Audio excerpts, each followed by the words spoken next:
Pope Francis has declared war on President Trump, J.D. Vance, and United States of America by issuing a papal document. That's right. It's right here on the Vatican website. We're going to go through it today on the papal stationery, signed by Pope Francis himself. And he's not happy with what's going on in the United States of America. And as you know, there has been great outcry in the United States of America as we have learned that departments like USAID and many others have been giving millions and billions of dollars of our tax money to illegal immigration, to fund gay prom. I mean, it comes out every single day. And I'm a dad. I got 8 kids. I got a wife.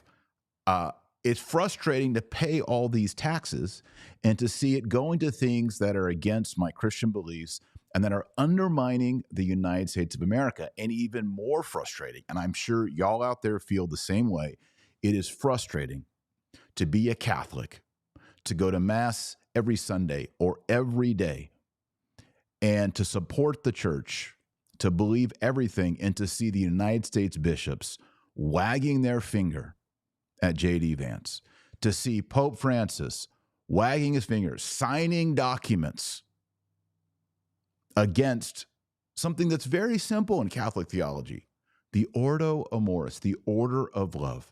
It's basically, we've been talking about this for weeks, it's basically the idea that I, as a father, have to make sure that my wife and my children are cared for before I worry about children in the Sudan. Should we be concerned about children in the Sudan? Yes.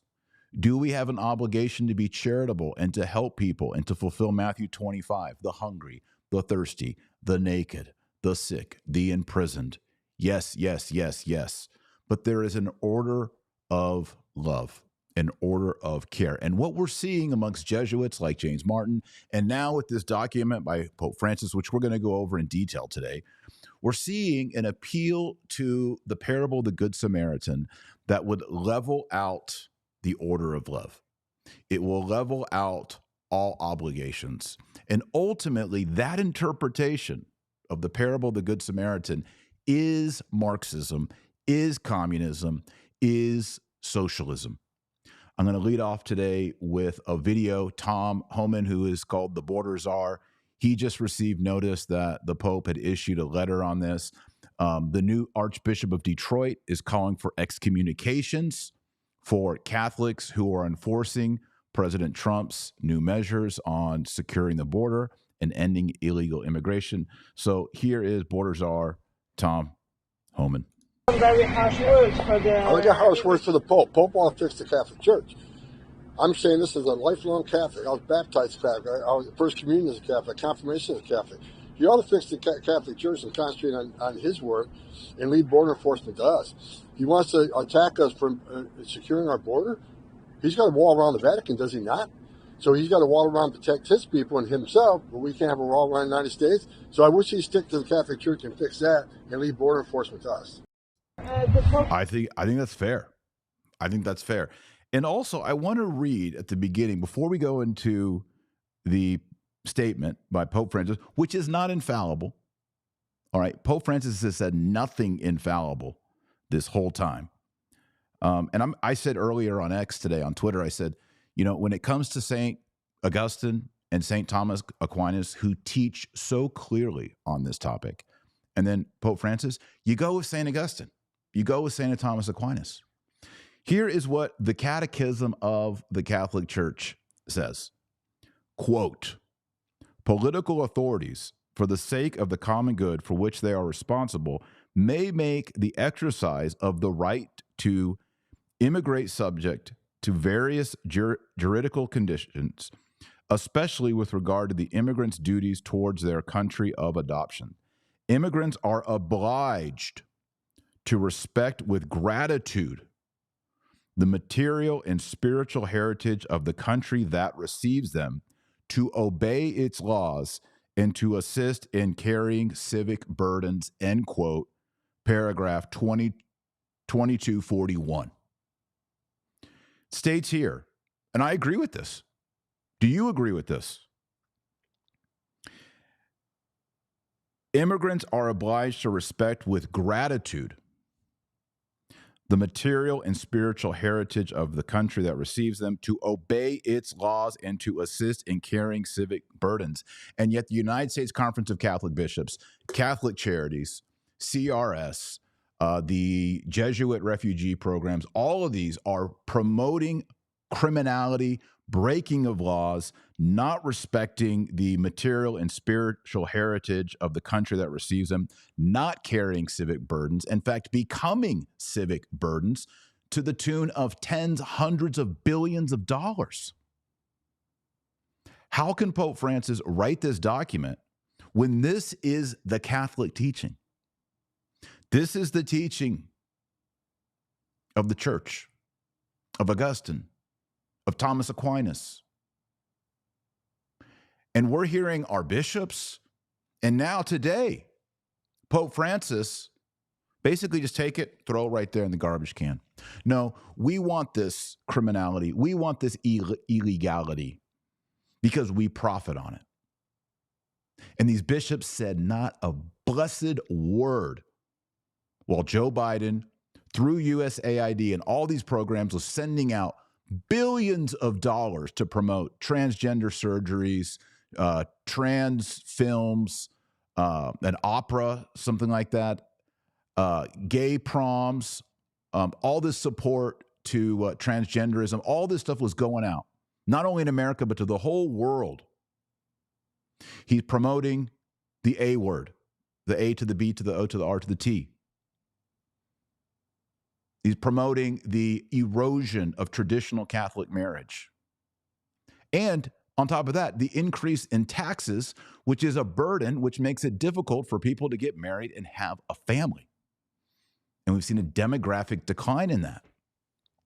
It seems that the United States bishops and now Pope Francis are opposed to the teaching of the Catechism, which I just read, Augustine, Aquinas, the common good, the Ordo, Amoris. I mean, we're just stacking things up. And like, yeah, but where's our money?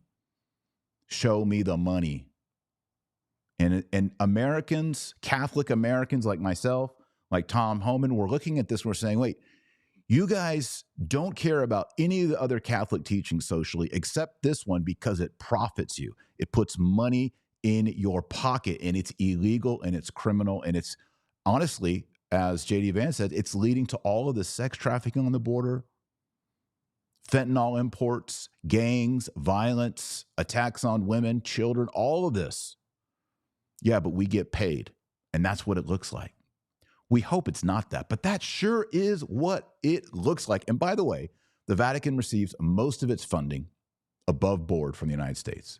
There are rumors that there's billion-dollar deals with China, but the richest episcopate in the world is the United States of America.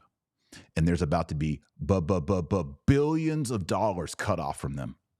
And instead of being honest and humble and accepting what the Catechism of the Catholic Church says, which let me read it again because people are still coming in.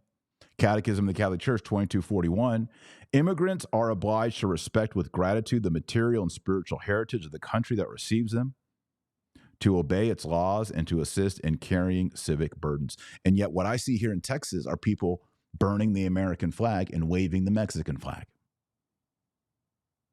It's happening all over border towns, it's happening in California, it's happening in Texas. It's criminal. It's illegal. They are not obeying the laws, as the Catechism says. They are not assisting in carrying the civic burdens. They have fallen into a safety net. And yet Joe Biden, nothing. No rebuke, no papal letter. I mean, here's the papal letter on the Vatican website. No papal letter, no intervention, nothing. But when it comes to money, suddenly the cardinals, Cardinal Schönborn in Austria, they're John the Baptist crying out in the wilderness. The immigrant, the immigrant, the immigrant. So today we're going to look at the letter issued by Pope Francis on the Vatican website, signed by him. Before we do that, today's sponsor is Birch Gold. Let me change the screen here. The camera. I got a side camera. There we go. There we go. Birch gold. I've talked about before, there's a lot of economic uncertainty. The dollar, unfortunately, is being eroded, and inflation is completely out of control. And have you seen the news from forecasters and economists saying that a depression, not just a recession, but a depression could be in store by 2030. Why? Because of inflation.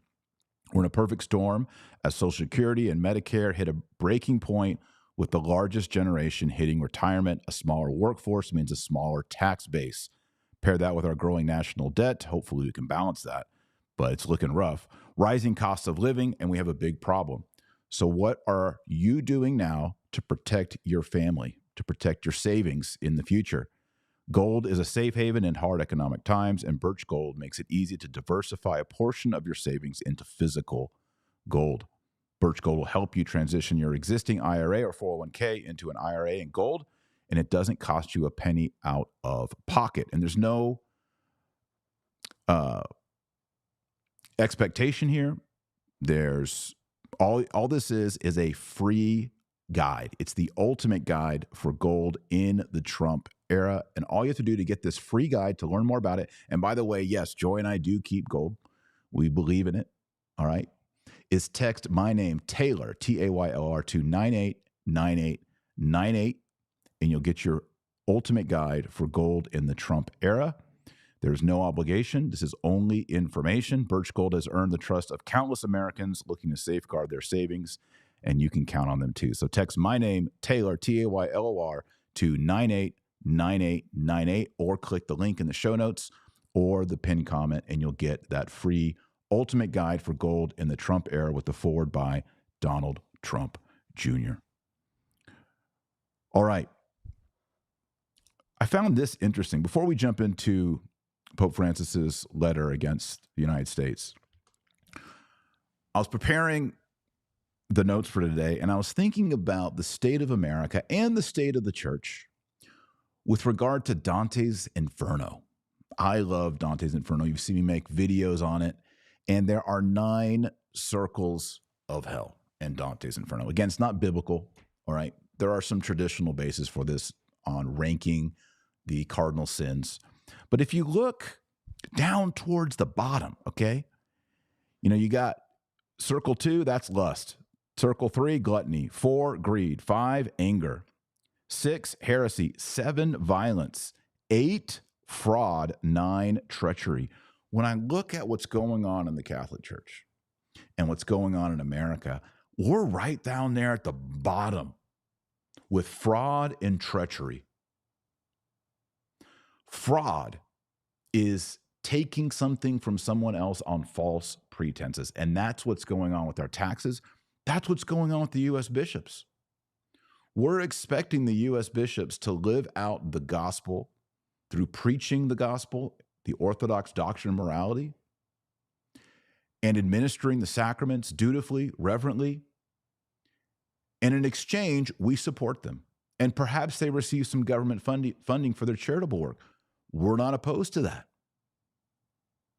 But if it's to lead to illegality, criminality, breaking the law, that's fraud.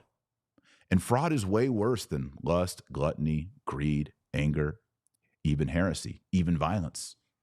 Fraud is right down there. It's the penultimate circle, second from the bottom. And then the bottom circle is circle 9, treachery, betrayal. And let's talk about that for a moment. We have betrayal.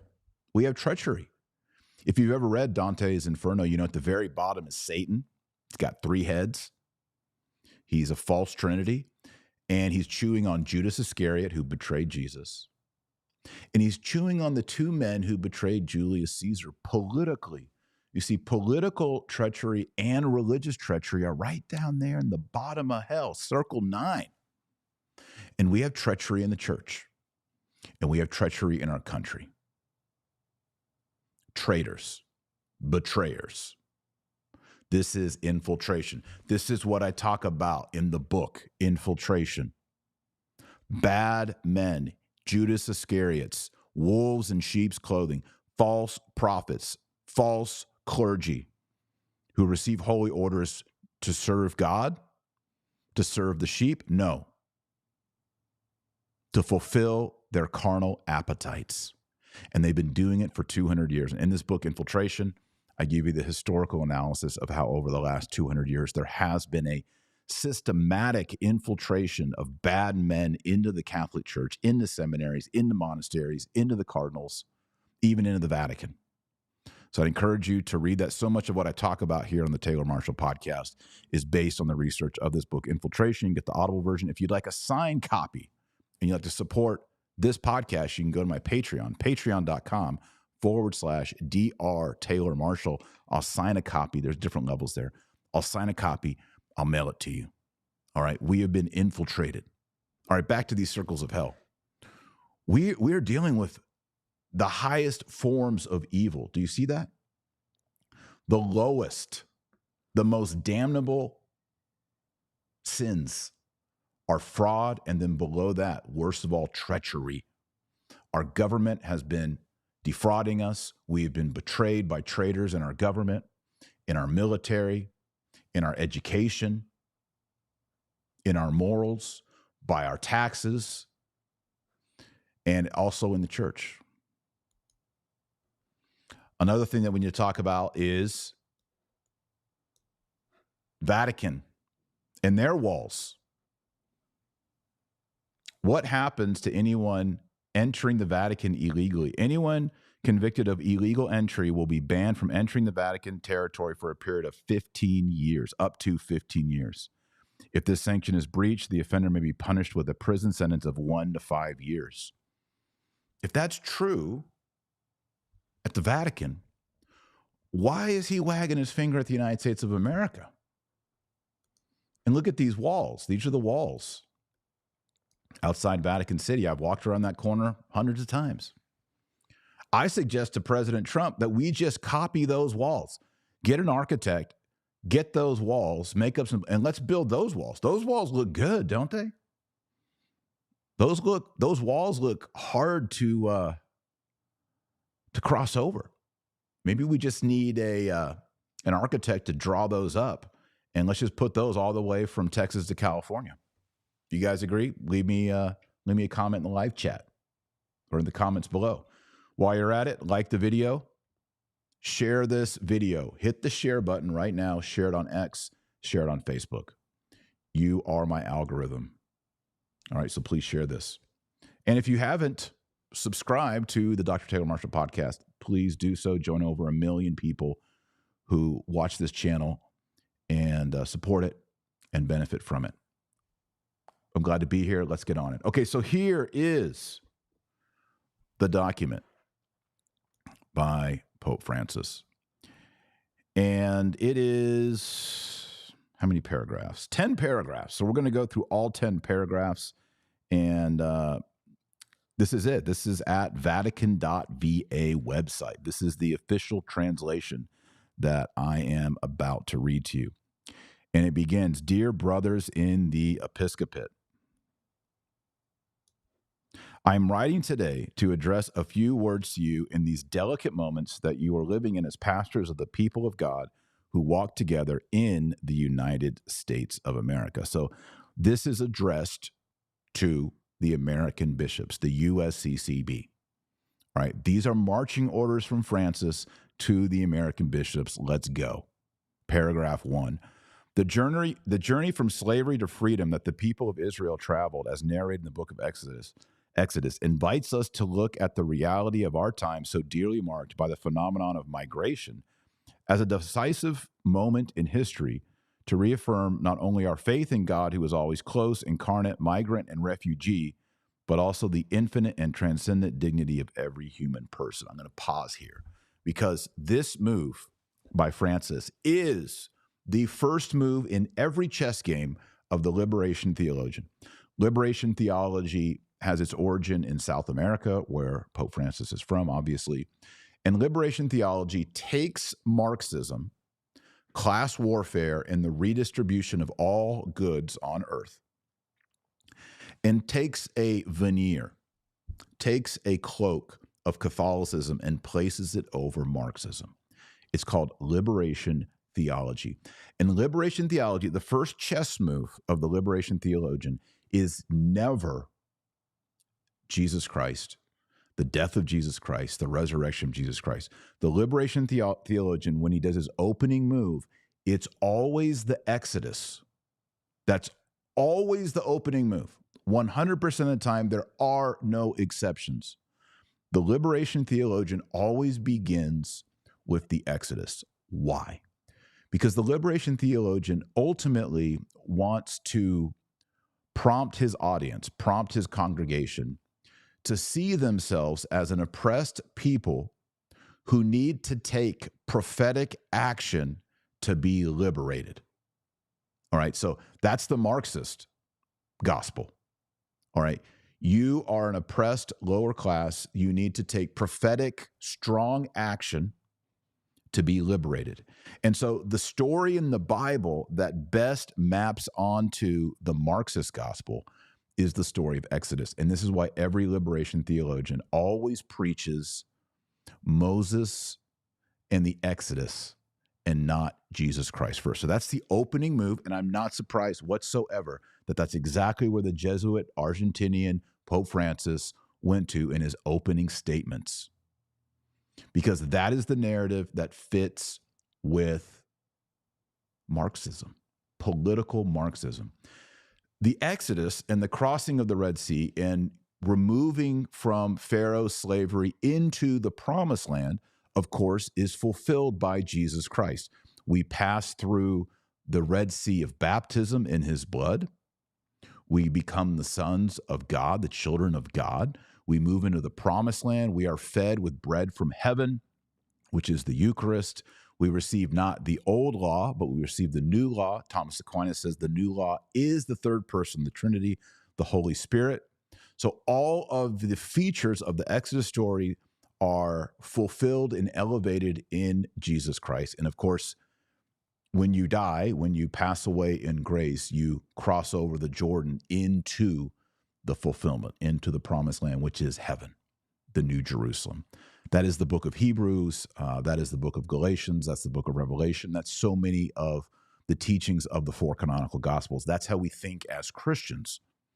And what's interesting is, you'll hear people say, well, the reason they rejected Jesus is they wanted him to be a political liberator. They wanted him to be a political Messiah. And we also know that Judas Iscariot was disappointed in Christ and betrayed Christ because he wanted Jesus to be a political liberator. They wanted Jesus to have to perform an Exodus movement politically. And they were disappointed. And the irony is the liberation theologian follows the pattern of Judas. They want the gospel to be a political liberation. And so they go back to Exodus. Tuck that away, because you're going to see that in days to come. Paragraph 2. These words which I began are not an artificial construct. Even a cursory examination of the church's social doctrine emphatically shows that Jesus Christ is the true Emmanuel. He did not live apart from the difficult experience of being expelled from his own land because of an imminent risk to his life, and from the experience of having to take refuge in a society and a culture foreign to his own. The Son of God, in becoming man, also chose to live the drama of immigration. I like to recall, among other things, the words which Pope Pius XII began in his Apostolic Constitution on the care of migrants, which is considered the Magna Carta of the Church's thinking on migration. The family of Nazareth, in exile, Jesus, Mary, and Joseph, immigrants in Egypt, and refugees there to escape the wrath of an ungodly king, are the model, the example, and the consolation of emigrants and pilgrims of every age and country, of all refugees of every condition who, beset by persecution or necessity, are forced to leave their homeland, beloved family, and dear friends for foreign lands. All right, so is this accurate? And he quotes a pre-Vatican II Pope, Pius XII. Is this accurate? Well, let's think about how the story goes in the Bible. The story in the Bible is not Jesus, Mary, and Joseph are poor, which they were. They were poor. And in order to make money, they went to Egypt. They received funding from Egypt. They broke laws in Egypt, and they stayed in Egypt for the rest of their lives. That's not what happened. All right, that's not what happened. There are some analogies here. They had to flee for their lives. They were refugees. Technically, they stayed in the Roman Empire, so they didn't leave one technical nation for another technical nation. But when the harm was over, what did Jesus, Mary, and Joseph do? They came back. They came back. They went back to Nazareth. And that's where Jesus spent the rest of his life until his public ministry, when he was baptized by John the Baptist. And he went to Nazareth and Jerusalem, back and forth within the traditional boundaries of the Holy Land. But it was a temporary solution for the Holy Family. What is being proposed by the United States bishops and the Democratic Party is not what we see in the story of Jesus, Mary, and Joseph. And by the way, I don't think there's anyone who believes that if there were a family or a group of people who were being threatened with explicit murder by a King Herod, that those refugees wouldn't be cared for and wouldn't be relocated. That is different than tens of millions of people crossing a border illegally to permanently reside and break laws and evade the authorities. That's completely different. All right, back to Pope Francis. Paragraph 3. Likewise, Jesus Christ, loving everyone with a universal love, educates us in the permanent recognition of the dignity of every human being without exception. We all agree on that. We agree on that. In fact, when we speak of the infinite and transcendent dignity which we wish to emphasize, that the most decisive value possessed by the human person surpasses and sustains every other juridical consideration that can be made to regulate life and society. Thus, all the Christian faithful and people of goodwill are called upon to consider the legitimacy of norms and public policies in the light of the dignity of the person and his or her fundamental rights, not vice versa. So Pope Francis received some criticism when he introduced into discourse the concept of infinite dignity of the human person. It's a difficult one because we humans are not infinite. We're finite. I didn't exist from all time, and I don't have an infinite memory or an infinite mind or an infinite knowledge or an infinite existence. I'm not omnipresent. Only God is infinite. Humans aren't. And Francis has used this idea of infinite dignity in the human person. Now, the only way, back before 2016, when I was a Pope Francis apologist, and I was always trying to defend Pope Francis and say, well, if you read it in Spanish, it could be interpreted this way. Or there was one church father who kind of spoke like that, so we should give Pope Francis a pass. I mean, that was me from 2013 to 2016 until Amoris came out. You could say, well, since we're in the image and likeness of God, we're a reflection of the infinite dignity of God. But if I have infinite dignity and God has infinite dignity, because you can't have infinity times infinity because it's infinity. If God has infinite dignity and I have infinite dignity, that means my dignity is equal to God, and that's false. My dignity is not equal to God. So this infinite dignity idea that Francis has introduced is problematic.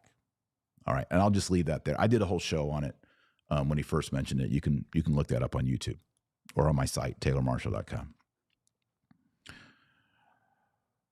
All right, moving along.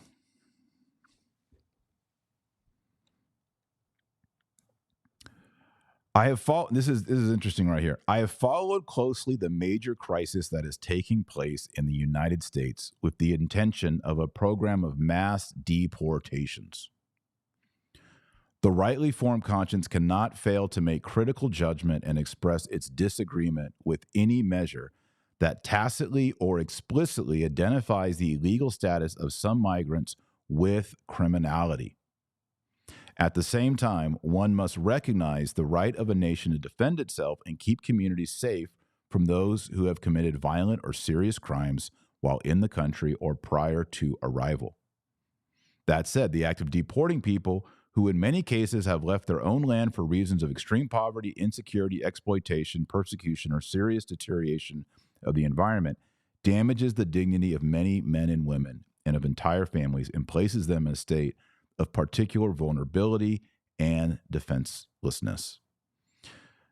So he's been following the situation in the United States, and he says a rightly formed conscience cannot fail to make a critical judgment and express its disagreement. Pope Francis, where was that language under Joe Biden? When did you tell Joe Biden a rightly formed conscience cannot fail to make a critical judgment about abortion? When did you say that against Joe Biden, who claims to be a Catholic? When did you ever challenge Joe Biden to have a, quote, rightly formed conscience? Because I don't ever remember that happening in any of our public discourse, or Nancy Pelosi or any of the other Catholics, those who claim to be Catholic, but yet who are promoting the legality and the taxpayer funding of abortion. Now we have Pope Francis exhorting people to have a rightly formed conscience on this issue of immigration. And by the way, I just read the catechism definition on immigration and what's expected. I'll read it again because more people are coming in. Immigrants are obliged to respect with gratitude the material and spiritual heritage of the country that receives them, to obey its laws, and to assist in carrying civic burdens. So as a Catholic, I have formed my conscience to accept the Catholic teaching. I've also formed my conscience by the grace of God to accept Catholic teaching on abortion, contraception, homosexuality, matrimony. So why is this the one issue that Francis, within the first couple, 2-3 weeks of the Trump presidency, he's all of a sudden demanding rightly formed consciences, but he's never done that before on any of these other issues. It's just the issue that financially affects the United States bishops. Bad optics. Hopefully it's something else, but it's really bad optics. He also says that tacitly or explicitly identifies the illegal status of some migrants with criminality. It is criminality. It is a crime. In Vatican City, it is a crime. Here it is. All right. It is a crime in Vatican City to enter illegally.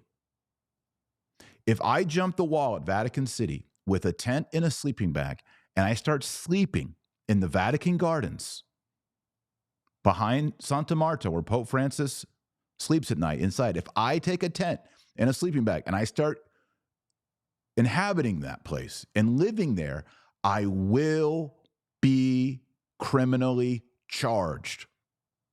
And I keep returning and I insist on it. And yet we are told that if it happens in America, it's against a rightly formed conscience. How does that make sense? Why are there so many double standards here? How is this good theology? This is so sloppy. This is irrational. This is not consistent. This is hypocritical. It is a crime to enter another person's country illegally. It's a crime. That is criminality. He says, at the same time, one must recognize the right of a nation to defend itself and keep communities safe. Exactly. Somehow, liberals and Marxists believe if you open up the borders and you allow tens of millions of people through the borders, most of them are somehow going to be good people who just need a break in life. If it's open borders and there's no criminality, how is that ever determined? The Border Patrol people just kind of look, he looks good. She looks all right. She's good. I don't know. Maybe we should question that person. There has to be a legal structure to vet people coming into the country, whether with passports, visas, and yes, if there's going to be immigration, it must be legal. Otherwise, you have people coming in carrying fentanyl, trafficking children, trafficking women, trafficking men, gangs, violence. It's horrible. As a person who lives in Texas, it's horrible. And you got the new Archbishop of Detroit threatening to excommunicate those who are enforcing the laws of America. Take a hike, kick rocks, pound sand. Paragraph 5, we're halfway there. Francis says, this is not a minor issue. An authentic rule of law is verified precisely in the dignified treatment that all people deserve, especially the poorest and most marginalized. The true common good is promoted when society and government, with creativity and strict respect for all the rights of all, as I have affirmed on numerous occasions, welcomes, protects, promotes, and integrates the most fragile, unprotected, and vulnerable. Agree? And also ask you respectfully, why was this never stated to Joe Biden? When you talk about the most fragile, unprotected, and vulnerable, we're talking about babies in the womb. You know, before you have the right to food and water and housing and medical care, you need the right to be alive. Francis never pulled out his pen and wrote to the United States bishops to thwart or to resist or to counter the horrible demonic policies of Joe Biden, who alleged to be a Catholic, not one time, in order to protect the fragile, unprotected, and vulnerable. Only when it's immigrants and there's federal money involved are the fragile, the unprotected, and vulnerable. That's when we get a letter from Rome.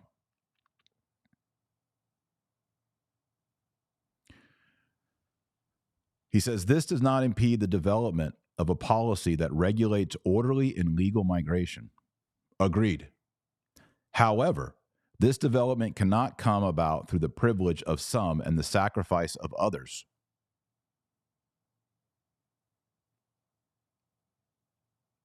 The privilege of some? Is that the people who live in the actual country, United States of America? And the sacrifice of others, are those the illegal immigrants who have invaded the country?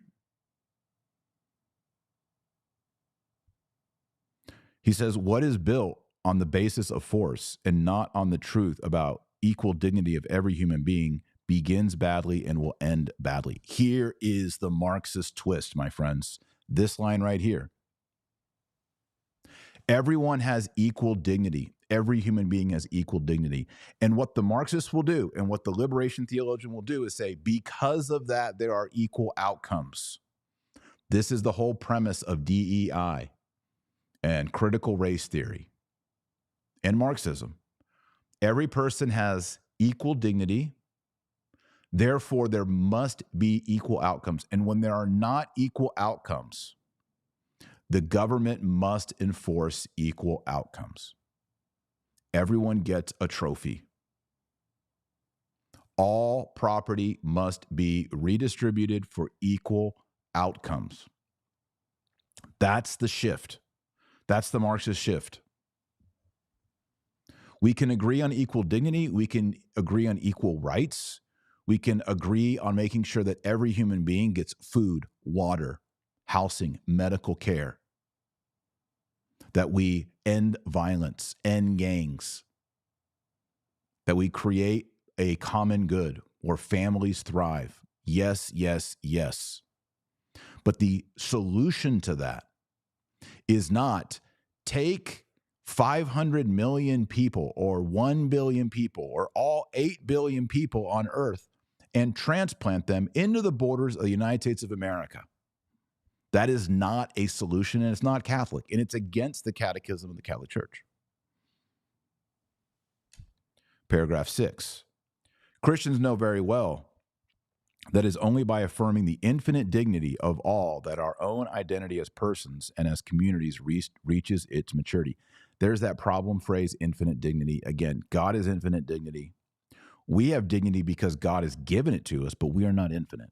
And if I have infinite dignity and Jesus Christ has infinite dignity, that means my dignity is equal to Jesus Christ. There's a creator-creation distinction that has to be made here. Otherwise, if we say we have infinite dignity, we're saying we are God. That's not right. We are in Christ. We are made partakers of the divine nature, as it says in 2 Peter. Christian love, he says, is not concentric expansion of interests that little by little extend to other persons and groups. Here is the attack on the Ordo Amoris. All right. And he is referring here to the J.D. Vance speech, which I may have. Let me see if I still have the J.D. Vance speech. Yeah, here we go. Well, this is a country founded by immigrants. Well, this is a country founded by... country. This is a very unique country, and it was founded by some immigrants and some settlers. But just because we were founded by immigrants doesn't mean that 240 years later that we have to have the dumbest immigration policy in the world. That wasn't the clip that I wanted.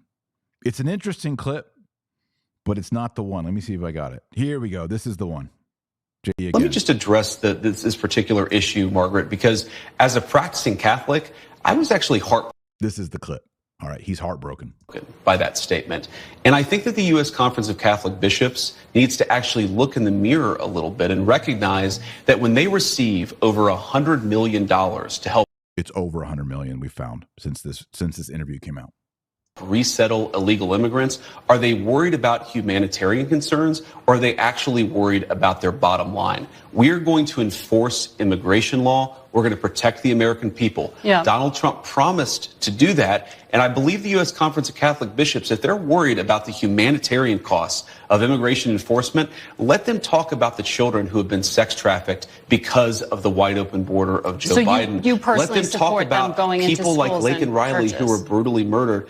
I support us doing law enforcement against violent criminals, whether they're illegal immigrants or anybody else, in a way that keeps us safe. Let me just address. Okay. All right. That's a good clip too. But man, I was looking for the Ordo Amoris clip. Do I have the Ordo Amoris clip? Yeah, here it is. Man, I'm just dropping clips on y'all like crazy. Here, this is the Ordo Amoris. But there's this old school, and I think it's a very Christian concept, by the way, that you love your family, and then you love your neighbor, and then you love your community, and then you love your fellow citizens in your own country. And then after that, you can focus and prioritize the rest of the world. A lot of the far left has completely inverted that. They seem to hate the citizens of their own country and care more about people outside their own borders. That is no way to run a society. And I think the profound difference that Donald Trump brings to the leadership of this country is the simple concept, America first. It doesn't mean you hate anybody else. It means that you have leadership. And President Trump has been very clear about this, that puts the interests of American citizens first. In the same way that the British Prime Minister should... There you go. Okay. It's the concept of Ordo Amoris. All right. The order of love. Everyone has infinite dignity. Every single 13-year-old has infinite dignity. If we're going to use the language of infinite dignity. I don't like the lip phrase. I shouldn't even said that. Oh, Francis got me. Every single child, every 13-year-old has dignity in the image and likeness of God. But my 13-year-old son, right, I make sure that I pay the tuition for him to go to his Catholic school, right? And I make sure that he has eggs and bacon to eat. And I make sure that he's doing his homework. And I make sure that he's respectful to his mother and to his siblings. Because of the Ordo Amoris. I have more invested in him. He is my son. Now, you might say, well, gee, Tangler, what about all the other 13-year-olds? And yes, I do love all the other 13-year-olds, and I hope for them the best. And I do charitable things to help them. But at the end of the day, my primary vocation and my duty is to make sure he gets eggs and bacon and I pay tuition to his Catholic school because of the Ordo Amoris. Now, if I had a quadrillion billion dollars, maybe I could write the check for all 13-year-olds to go to Catholic school. I can't write that check. And it's a difficult thing. But we care, yes, we care for the Good Samaritan, but in our day-to-day work, I have to make sure that Joy Marshall, as a woman, is protected, loved, and cared for, and that her mental and physical health is the most important to me, and then to our children. I got to pay that heat bill and that water bill at my house first. I can't tell Joy and the kids, hey, Dad, there's no electricity and there's no heat in the house, and then all the spigots are turned off. I'm like, yeah, I took all the money and I sent it to Nigeria to help them. That's wrong. That's the Ordo Amoris, and we're seeing pushback on that because of liberation theology. He says Christian love is not concentric expansion of interest that little by little extend to other persons and groups. It most definitely is. It most definitely is. Unless he's going to tell me to my face that I have to pay the electric bill for all the kids in China. There are circles of obligation and care that begin with the proximity and extend outward. That is Christianity. Here is the verse that I put up last week. It's from St. Paul. All right. 1 Timothy 5:8. But if any man have not care of his own, and especially of those of his house, he hath denied the faith and is worse than an infidel. 1 Timothy 5:8. An infidel is an unfaithful person, does not have the faith. So we have to care for our own. So I care more about my city. I want to make sure that I'm working with politicians or the police force or the fire department in my area more than the fire department and the police and the safety in Chicago. Do I want people in Chicago to be safe? Yes. Do I want their fire department to be as good as mine? Yes. But there's concentric circles of proximity and remoteness.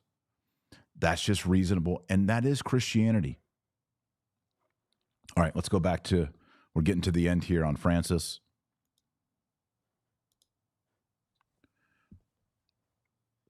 So he says, Christian love is not a concentric expansion of interest that little by little extend to other persons and groups.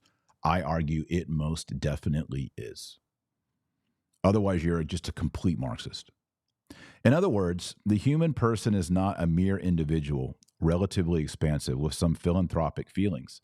The human person is a subject with dignity who, through the constitutive relationship with all, especially with the poorest, can gradually mature in his identity and vocation. This is all post-Vatican II gobbledygook. Do you feel it? You feel it? Let me just give you some more of this.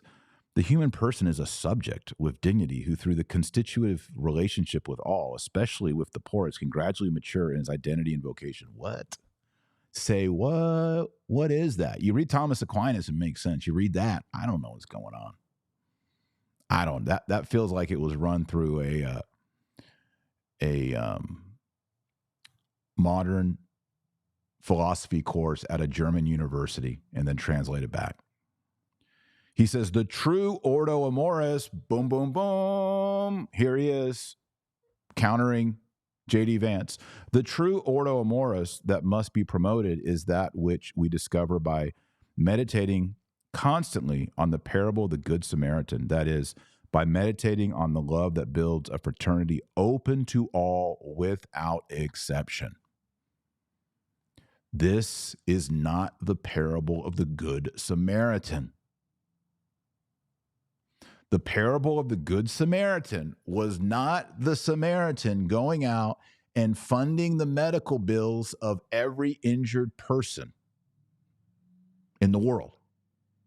The Good Samaritan, by his proximity, found someone who had been beaten and tortured and laid in a ditch, and by his proximity, cared for him.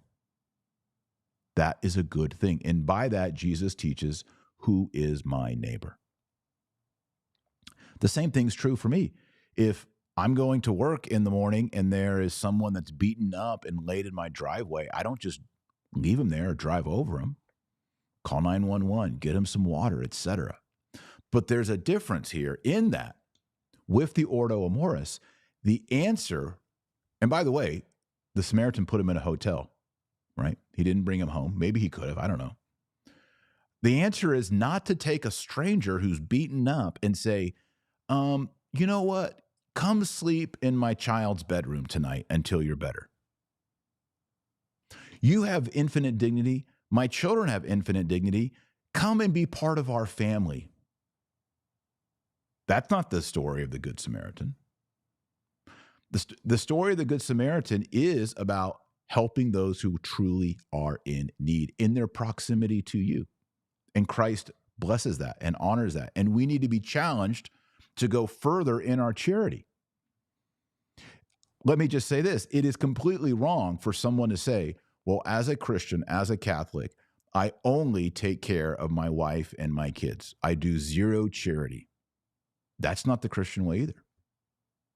Christ expects us to feed the hungry, give drink to the thirsty, housing to the homeless, clothing to the naked, and so on and so forth. It's all there in Matthew 25. We are expected and we must do that. But the Marxist shift here is that since everyone has dignity, therefore there has to be equal outcomes to all. That's not it. That's not the parable of the Good Samaritan. And you can meditate it all day long, but that's not the moral of the Good Samaritan. Paragraph 7, but worrying about personal, community, or national identity apart from these considerations easily introduces an ideological criterion that distorts social life and imposes the will of the strongest as the criterion of truth. That's not what's happening in America, Pope Francis. You do not have the Ubermensch, these strong men who are changing the criterion of truth. There's not an ideological criterion that distorts social life. No, we just want the laws to be observed. We want our communities to be safe. We want a wall just like you get a wall. You get a wall, we get a wall, right? There's no strong men. There's no ideological, this is not, Nazism or anything. That's not what this is. This is let's follow the law. Let's protect our communities. Entering our country illegally is a crime. It breaks the law.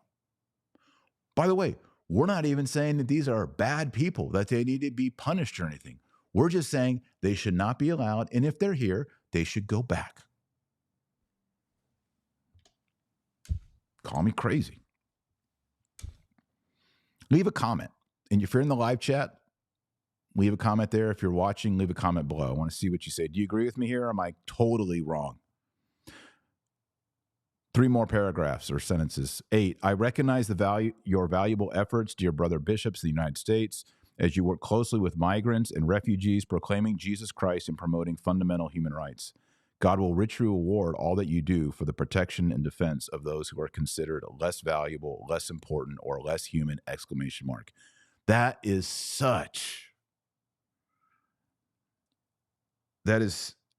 so irresponsible. I don't think anyone in this debate is saying these people are less human, less valuable, or less important.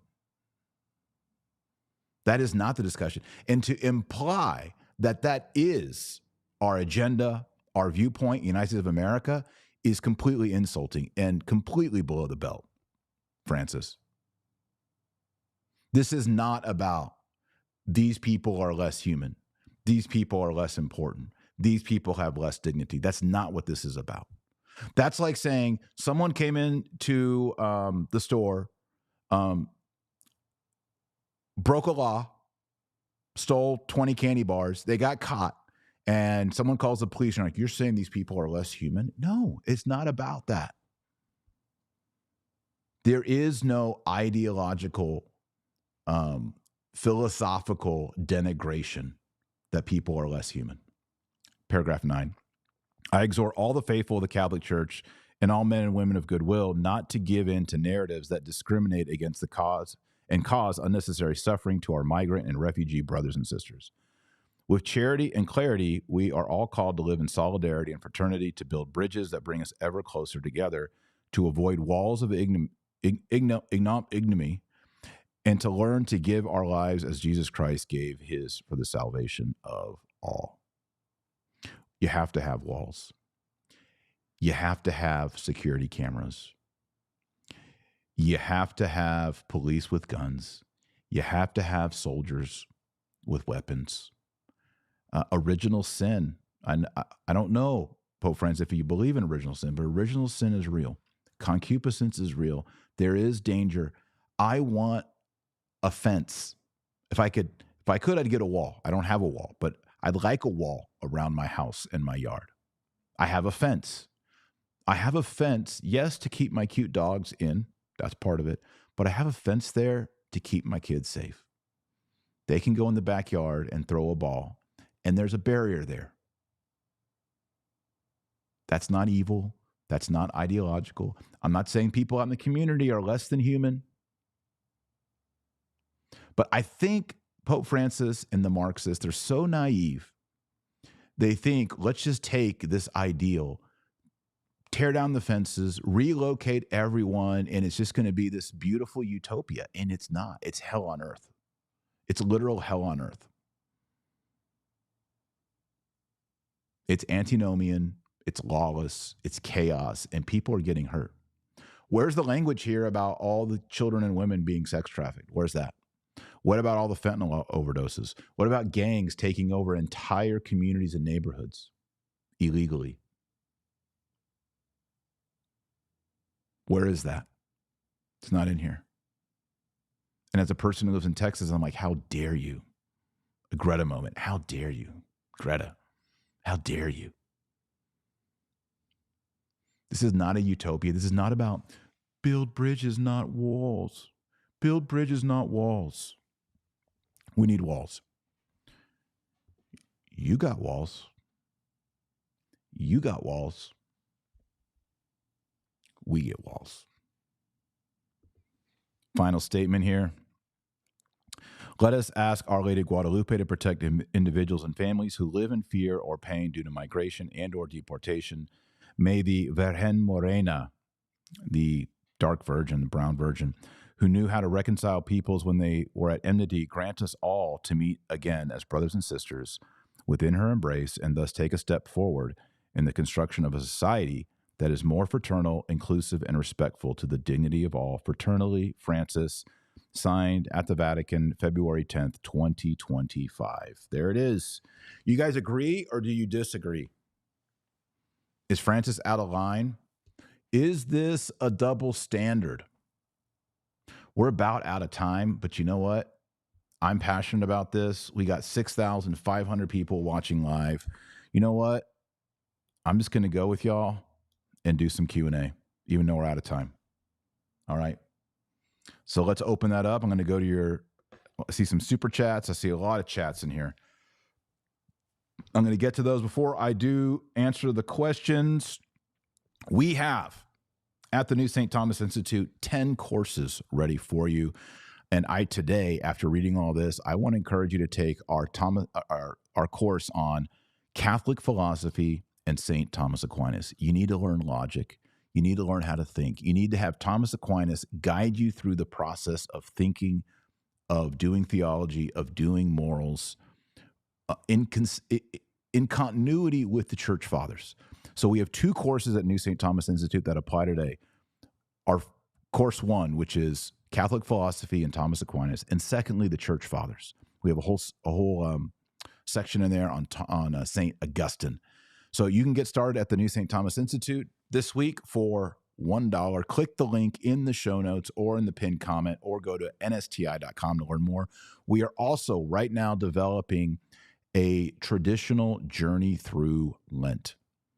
Lent like the saints is what we're calling it. And that's going to start the week before Ash Wednesday. And we're going to offer a special New St. Thomas Institute course on Lent. It's going to include reading through Matthew's Gospel, John's Gospel. It's going to include the 33-day consecration of Louis de Montfort. It's going to include the Lenten meditations of Thomas Aquinas and a whole course of about 12 videos of me on the history of Lent, fasting, abstinence, and then meditations of St. Thomas Aquinas on the death of Jesus Christ, his descent into hell, and his resurrection. It's very exciting. It's very cool. So I'll be talking more about that. But if you want to get started now, click the link, join NSTI, get started for $1, and I'll see you in there. Also, don't forget to get your free guide over at Birch Gold. Text my name, Taylor, to 989898 and get your free Birch Gold 2025 info kit.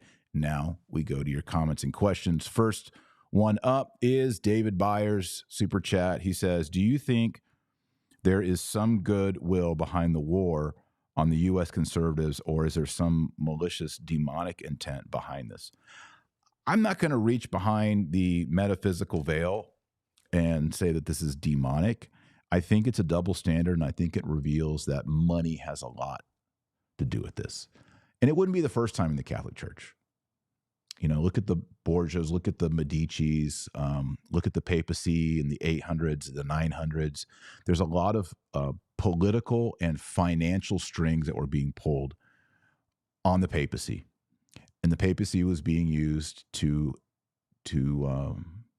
make certain people wealthy and to promote certain political policies that favored some and not others.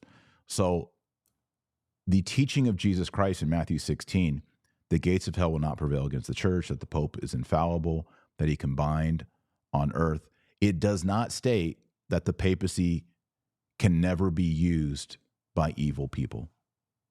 That's not prevented in the charism of the papacy, because the papacy has been used by evil men. That doesn't destroy the church, which is actually quite remarkable. The fact that you would have evil men holding the papacy and somehow the Catholic Church would still endure for 2,000 years is a miracle. It's actually an argument for Catholicism, for the Catholic Church. Next super chat is Joe Miller. He says, I'm confused by the transition to the Novus Ordo I have heard much about in the 60s, but I'm looking for more about the changes over the last 2,000 years. I have read Infiltration. Thank you for your conviction. Joe, are you asking about the transition in theology or in liturgy? The only reason I ask is because you use the word Novus Ordo, which I associate more with the liturgy, although, of course, it does have to do with Nouvelle Theologie, which you know about because that's in an Infiltration. There have been epochs and eras in the church. For example, the Arian crisis was a time of infiltration. Things got better. Nestorianism comes. Things get better. The Monophysite heresy comes. There are epochs, there are times in which we see things getting better, like the 1200s, and then things getting worse, like the 1300s. So I think our crisis, though, really is a 200-year cycle. And that's what I document in Infiltration. Thank you for reading it, by the way. Next super chat is Landmark Networking. Can you imagine if Pope Alexander II used the same language to oppose the Reconquista? Maybe Pope Gregory III should have told Charles Martel, all religions lead to God, and to cease his warmongering. Exactly. We have had popes who not only have resisted immigration, but have told men like Charles Martel and Charlemagne and Don Juan of Austria at Lepanto, get your swords and kill the Mohammedans, go after, start a war to protect Christendom. That has happened multiple times. As a matter of fact, I was just in New Orleans, and I went to St. Louis Cathedral, and over the high altar in St. Louis Cathedral is St. Louis the King, St. Louis the Ninth. I think he's holding a sword. I might be wrong. And underneath it, it says in French, and I'm not going to pretend to pronounce it in French because my French is horrible, but it says, or St. Louis, King of France, announces the crusade. And there's Louis, and there's like a Dominican, and there's a bunch of people ready to go. It's right there in the church. I don't want to hear any Jesuits saying, well, we're at the gates of Vienna. They were swarming the Mediterranean with their ships. They had circumvented all the way across the southern part of the Mediterranean Sea in the what was it, the 600s, and come up in through Spain, and were pushing into France until Charles Martel says, no mas, no more. Actually, he didn't say no mas. He didn't speak Spanish, but he said no more, and brought that to an end. And the popes thanked him. The Pope said, good job, young man. How many Mohammedans did you slay? How far did you push them back? Blessed be God. Let us chant a Te Deum. This is real historic Catholicism, not this Jesuit liberation theology of feminism. And you know what's interesting? Your Novus Ordo crowd, good-willed people who have not really been involved in, what's going on with the USCCB? What's going on in the Vatican? Who's vegano? Or they say vegano. Who's vegano? What happened to Bishop Strickland? They're not plugged in on a lot of these topics. All of a sudden, in the last 2 weeks, they're like, wait a second. The U.S. bishops are receiving all this money and promoting illegal immigration, and Francis is now defending it? And they're like, hold on a second. This is going mainstream. Thresher 777 says, where did the Archbishop of Detroit say border officials should be excommunicated? Could you show me where he was quoted saying this? Yes, just a moment, please. See if I can find it. Here we go.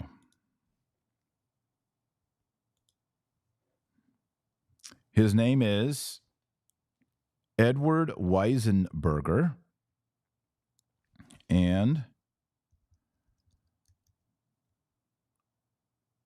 let's see here.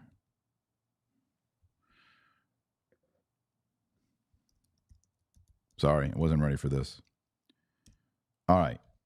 The first thing that came up is a LifeSite News article, so I'll just read that. I'll encourage you to go read it yourself, LifeSite News. Pope Francis appoints an outspoken critic of Trump immigration policy as Archbishop of Detroit. And the article is by David McClune. And here's one paragraph from it. Bishop Weisenberger has been an outspoken critic of President Donald Trump, taking aim at his immigration policies during the first Trump administration. In 2018, at the USCCB Spring Assembly in Fort Lauderdale, Florida, the bishop suggested that Catholics who are involved in the detention of immigrants and separation of families at the U.S. border might receive canonical penalties. He says, quote, for the salvation of these people's souls, maybe it's time for us to look at canonical penalties. All right, so canonical penalties usually are interdiction and excommunication. That's what's in the current Code of Canon Law. Interdiction and excommunication.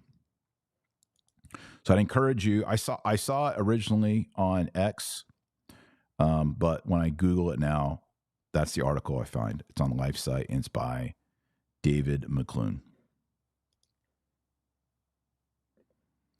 Next super chat is Michael St. Joseph. What's ironic is that Marx, Lenin, Stalin, Mao, and China currently never advocated for this woke nonsense. They are all trad conservative compared to these hippie priests. Yeah, I'm not so sure about that. When you're talking about Marx and Stalin, you're talking about atheism. So you've already turned to the devil. Flying Tigers, you need to read the August 9, 2024 LifeSite article by noted psychologist Dr. Gerard van den Aardweg on what motivates Pope Francis' attempts to normalize homosexual relationships. That's a whole other deal, right? We have a synod on family at the Vatican under Francis, and the synod on family, you would expect the synod on family to be like, you know what? Here's this family. The husband and wife have been married 38 years. They have 7 beautiful children and 24 grandchildren, and they all pray the Rosary together. And what a beautiful picture of the Catholic family. And we just want to honor you as a family. And this is what we're about in the Catholic Church. No, the sin on the family was like about gays and stuff. Different kinds of family. It's like, can we just have a sin on the family where it's like getting the sacrament of marriage and procreating is good and cool. Thank you. That would be great.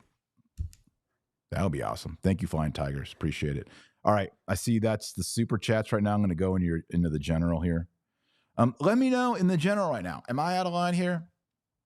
Is Pope Francis out of line? What is motivating the bishops in the United States? Do they really care? They're so on fire for immigration.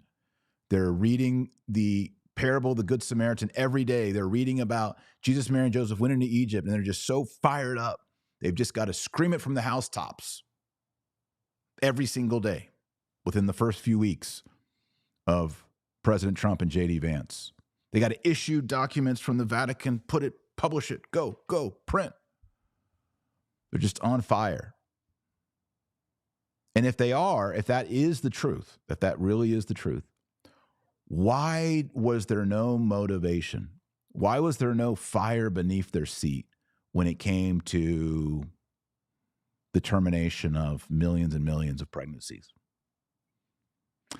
When American states were voting to legalize unnatural marriages, where were the papal documents? Where was the outrage? Where were the cardinals shaking their fists?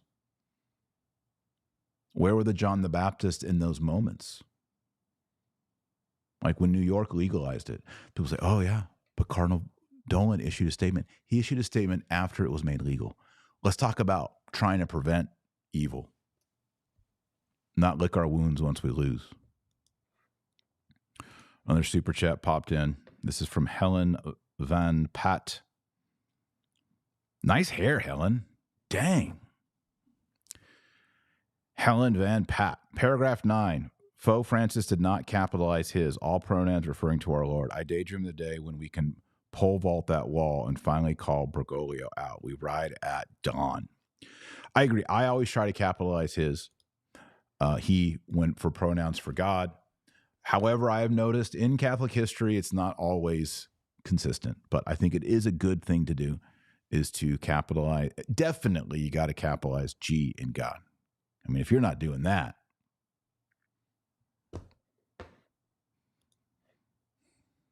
bro, I mean, come on. Come on. Marco Antonio Coronado. Bergoglio needs to affirm the divinity of Jesus Christ and speak publicly that Jesus is the one true God, the truth, the way, and the life. Otherwise, he is currently a false shepherd and a heretic. Yeah, we need the indignation, the authority, the documents condemning heresy, condemning liturgical abuse, condemning Eucharistic abuse, condemning abortion, condemning unnatural marriage, condemning surgeries on minors. This is what we need right now. This is the battle. This is the war. And they want to go to war on Trump Vance, on illegal immigration. Illegal immigration. Come on now. Come on now. What did Joe Biden always say? Come on, man. That was Joe. Wasn't that Joe Biden? Come on, man.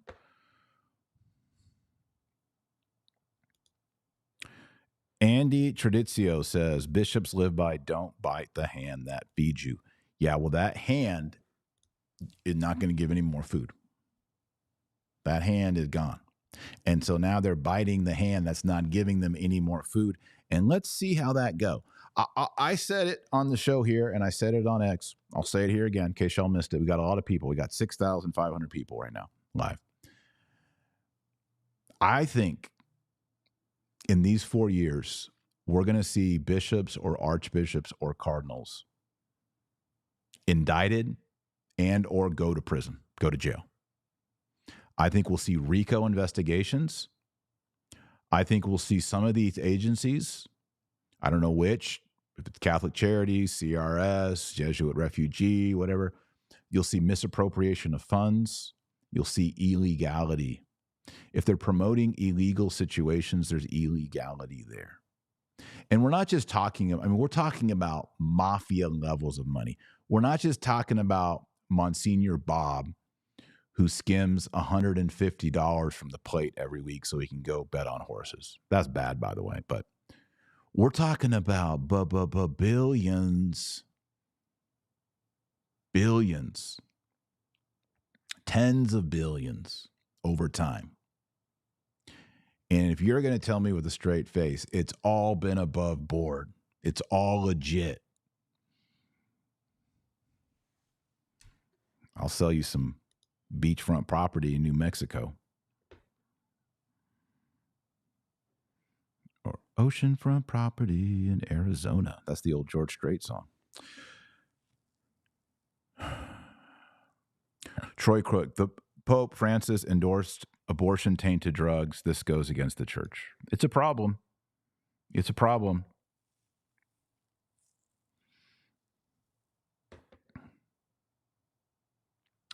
Who says a personal relationship with Jesus and Hail Marys are mutually exclusive? I don't. Pray your rosary every day, by the way. This is a moment that you need to pray the rosary every single day. Pray the rosary. Get those beads. Pray the rosary every day. If you're wondering how often you should pray the rosary, is pray the rosary every day. Find a traditional Latin Mass. Now is the time to go deep. Now is the time to go serious. Stephanie says RICO 100%. RICO is the, how do you define RICO? Interstate criminality, racketeering. Will we see racketeering charges? Debbie Martin says George Strait is the man. You know who else is the man? Clay Walker. He's a country singer. He's Catholic, traditional Catholic. Great guy, friend of mine. He's got some good ones, some great ones.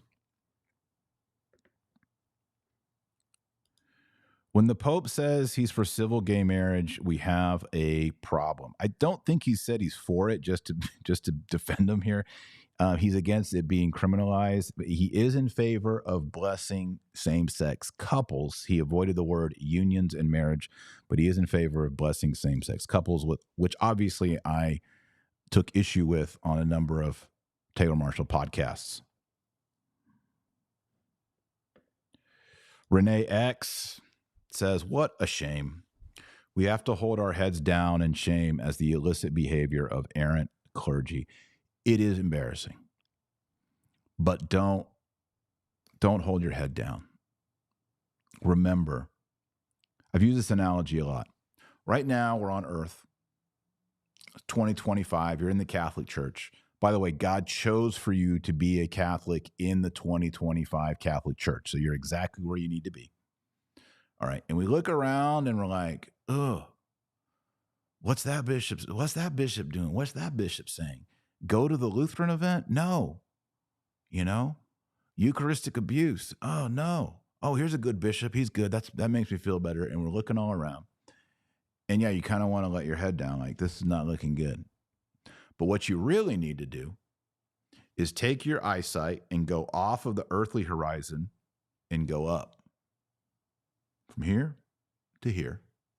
All right, you're looking here. You want to look here. So you got to lift your head up. And then you're going to see the Father, the Son, the Holy Ghost, the Blessed Virgin Mary, Queen of Heaven, Mother of God, Saint Joseph, Saint Michael the Archangel, Saint Gabriel, all the holy saints, all the holy popes, all the holy virgins, all the holy martyrs, all the holy confessors, and they are up there cheering for us, praying for us.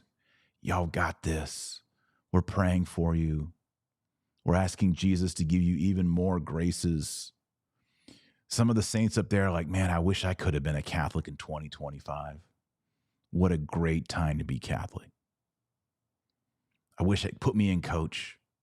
I want to be a Catholic in 2025. Because remember, difficult times make great saints. It's one of the things, in my fiction books, Sword and Serpent. Saints are forged. That's a big part of my novels. Saints are forged in difficulty. Saints are forged in hardship. So you are in a moment where you can be forged into one of the greatest saints ever. Saints are forged in fire, forged in pressure.